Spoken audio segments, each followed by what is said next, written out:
मैं हूं समीर। आप देख रहे हैं समाज खबरें हिंदी टीवी न्यूज। जैसे कि आप जानते हैं कि ये न्यूज एजेंसी हमारे साथ कई चैनल्स के लोग जुड़े हुए हैं जो अलग अलग तरह की खबर चलाते हैं, और हमारे चैनल के साथ कई सौ पत्रकार भी जुड़े हुए हैं जो हर जगह से पत्रकारिता करते हैं। हम जनता से भी आह्वान करेंगे कि अगर उनके एरिया में कुछ भी गतिविधियां होती हैं या इलीगल कुछ उनके साथ होता है तो उस तरह की वीडियो बना के हमें दे सकते हैं, हम चलाएंगे हमारे चैनल पर। और हमारे साथ हम आपको बता दें कि कई एडवोकेट्स भी जुड़े हुए हैं जो आपकी समस्याओं को लेकर आपका निवारण करेंगे, आपकी समस्याओं को लीगल तरीके से सॉल्व भी करने की कोशिश करेंगे। तो चलते हैं आज की खबर की तरफ।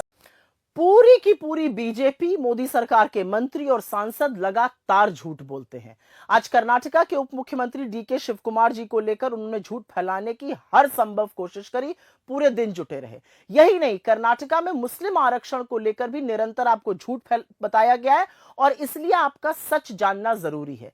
असल में हाल ही में पेश हुए बजट में कर्नाटका की कांग्रेस सरकार ने एक क्रांतिकारी कदम उठाया। एससी, एसटी, ओबीसी और सारी जो आरक्षित कैटेगरीज हैं उनके लिए सरकारी ठेकों में आरक्षण की सीमा को 1 करोड़ से बढ़ाकर 2 करोड़ रुपए कर दिया गया। याद रखिएगा, ये कांग्रेस की ही सरकार थी जिसने 2015 में दलितों और आदिवासियों, एससी और एसटी को 24% आरक्षण दिया था सरकारी ठेकों में, जो 2017 में लागू हुआ था और इसको हाईकोर्ट ने भी जारी रखा। फिर जब हमारी सरकार बनी इस बार, तो जुलाई 2023 में एससी एसटी के जो आरक्षित ठेके थे उनकी सीमा 50 लाख से बढ़ाकर 2 करोड़ कर दी गई। जून 2024 में ओबीसी को भी आरक्षण दिया जाने लगा इस सरकारी ठेकों में। कैटेगरी 1 में 4% और कैटेगरी 2A में 15% आरक्षण दिया जाने लगा। तो जब इस बार बजट पेश हुआ और यह लिमिट 1 करोड़ से बढ़ाकर 2 करोड़ की गई, तो यह वाकई में एक क्रांतिकारी कदम है। इस समय सरकारी ठेकों में 24% आरक्षण मिलता है एससी एसटी को, 4% मिलता है ओबीसी कैटेगरी 1 को जिसमें 95 जातियों को फायदा हो रहा है, पिछड़ी जातियों को 15% मिलता है ओबीसी कैटेगरी 2A को जिसमें 102 जातियों को फायदा हो रहा है, और 4% ओबीसी कैटेगरी 2B को मिलता है जिसमें मुस्लिम समुदाय के पिछड़ों को फायदा हो रहा है।